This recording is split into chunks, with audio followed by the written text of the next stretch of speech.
Assertion दिया गया है और उसके लिए आपको 4 ऑप्शन दिए गए हैं। उसमें आपको ए बी सी डी ये 4 ऑप्शन में एक ऑप्शन सेलेक्ट करना है, कौन सा, जिसमें कि पहला एक असर्शन है।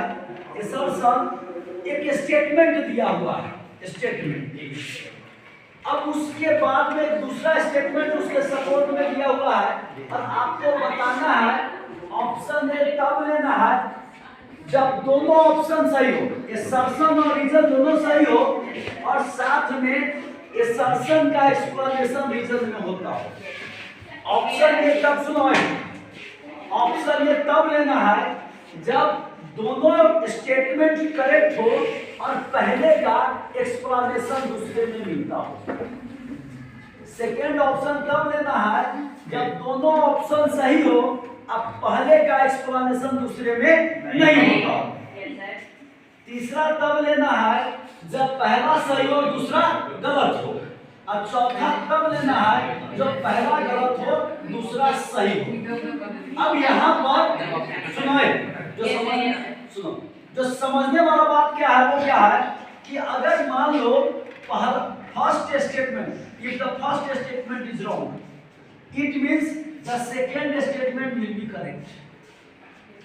तो उस स्थिति में हमारा ऑप्शन पहला गलत हो दूसरा सही हो तो ऑप्शन डी तो अपने आप हो गया। हम चाहे पहला अगर हम पढ़े और गलत हो गया तो दूसरा बिना पढ़े ही आंसर हमको पता चल गया।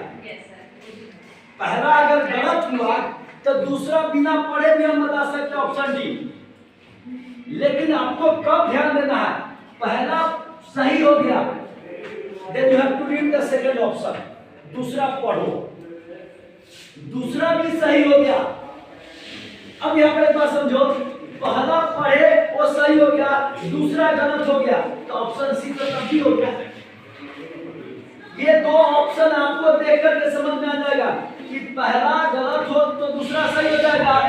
अब पहला सही हो और दूसरा गलत हो गया तो ऑप्शन हम आसानी से क्लैरिफाई कर सकते हैं। सबसे ज्यादा कॉन्शियस कब रहना है, पहला भी सही हो गया और दूसरा भी सही हो गया। बात पहला भी सही हो गया और दूसरा भी सही हो गया। अब आपको क्या दिमाग लगाना है कि पहले का सुनो, पहले का स्टेटमेंट का दूसरे स्टेटमेंट में कैसे भी कनेक्शन मिले, कैसे भी कनेक्शन मिले then the right option will be A. और कहीं कोई कनेक्शन न मिले the right option will be. एक सिंपल उदाहरण से समझो, एक बात समझना है, राम अयोध्या के राजा थे और रावण लंका के राजा थे, दोनों सही। अच्छा, राम लंका के राजा थे, अब ये ऑप्शन डी अपने आप हो गया क्योंकि पहले स्टेटमेंट गलत है।